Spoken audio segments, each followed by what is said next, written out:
இப்போ அவளோட கதையை கேட்டுட்டு எல்லாரும் ஆயத்தை எடுக்கிறாங்க, கோட்சியில் கொண்டு பாரப்படுத்த போகிறாங்கன்ட்டு. கடவுள் தான் எனக்கு தந்த இது, ஆனால் கோட்சியில் எல்லாரும் கொண்டு கொடுத்தாங்கன்னு சொன்னால் எனக்கு சந்தோஷம். ஏன் இதிலிருந்து எனக்கு ஒரு முடிவு கிடைக்கும், இதிலேருந்து ஒரு தீர்ப்பு கிடைக்கும்.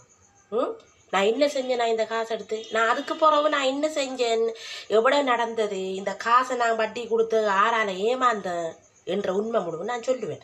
அதை கூடிய சீக்கிரம் நான் யாருக்கு கொடுத்தேன், காசு எவருக்கு கொடுத்தேன், இது எப்படி என்ன எவ்வளவுக்கு நான் கஷ்டப்படுறேன், என்ற குடும்பம் கிடந்து கஷ்டப்படுது, என்ற புருஷன் ஏன் என்ற புருஷன் எந்த வீட்டில் இல்லாமல் அவங்களோட அம்மாட வீட்டை வண்டியை அவங்களோட அண்ணன்ட வீட்டை வண்டியை போட்டுது, அவங்களோட அக்காடை விட்டு அவர் சாப்பிட்டுட்டு கிடக்கணும்.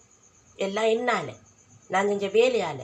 இனிமேல் அப்படி என்ன வேலை, நான் கூடிய சீக்கிரம் நான் இந்த காசு எவ்வளோக்கு கொடுத்தேன், என்ன அவளுக்கு நான் ஒரு டைம் கொடுத்துருக்கேன் சரியோ, அந்த டைமுக்குள்ளே அவள் எனக்கு இப்போ முடிவெடுக்கணும். அவள் நினைச்சாலே நான் இப்படியே ஊமமாக இருக்கேன், ஆதரவு உண்டு இல்லாதாலே இவள் நம்மளுக்கு கொண்டு ஒரு முடிவு இல்லைண்டு.